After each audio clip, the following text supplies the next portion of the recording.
small block sits atop a larger block. The small block, which is 3 kilograms, starts initially at rest from the reference frame of the larger block, which is 10 kilograms. The coefficient of static friction between the two blocks is 0.75. A force is applied horizontally to the bottom block and it immediately moves. If the coefficient of kinetic friction is 0.5 between the larger block and the floor, determine the maximum force that could be applied so that the smaller block does not slide. First thing I'm going to do is draw a diagram. Here my smaller block is 3 kilograms and my larger block is 10 kilograms. A horizontal force is applied to the bottom block only. So we have a force applied here.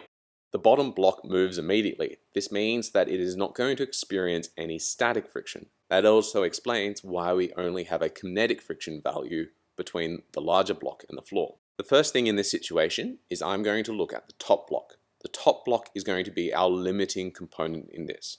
We need to make sure that any force that is going to be applied is going to make sure that it doesn't move. So how much frictional force do I have? So let's draw a free body diagram for our smaller block. I have a normal force and a gravitational force for my smaller block.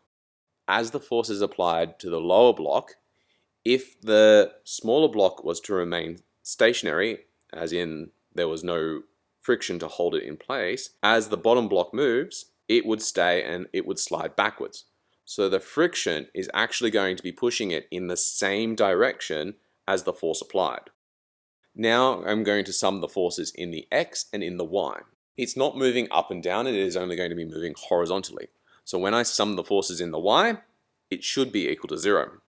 From our free body diagram, we can see that this is the normal force and our gravitational force pointing in opposite directions. I have the mass of the smaller block, so I can rearrange and solve for the normal force, which is going to be equal to 3 times 10 from the mass in gravity. Summing the forces in the X is going to be equal to mass times acceleration as it is imbalanced. The only force that we have in the horizontal direction is the frictional force, and this comes from the normal force. We can now rearrange this and solve for A. The question is, why would we want to solve for A? Even though we have two objects that can be separated, so our top one and our bottom one, the whole acceleration of the system needs to remain the same. As the top block needs to remain attached to the bottom block, the whole system's acceleration is going to be constant. So if I solve for A, I can determine the acceleration of that top block, which would be the acceleration of the system. Now I've got all the numbers for this, so I can plug them all in. So my acceleration is going to be 7.5 meters per second squared. Now we need to do a similar thing for the bottom block. So if we look at the bottom block, we'll draw a free body diagram.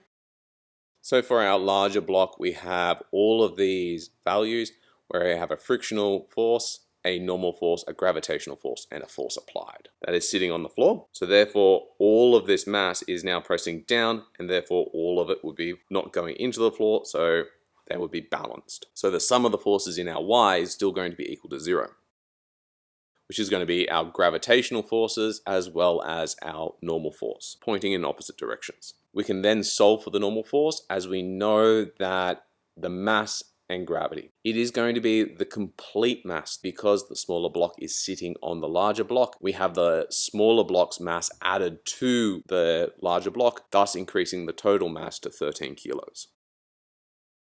So now we have our normal force. If we now sum the forces in the X, so this is going to be accelerating, so we're going to have a sum of the forces being equal to mass times acceleration, but this is the whole system again. So the fact is it's not just the large block, it's also the small block being accelerated. We are going to have an applied force as well as a frictional force. Then we are solving for our force applied. We know what the equation is for the frictional force, so we can pop that in too.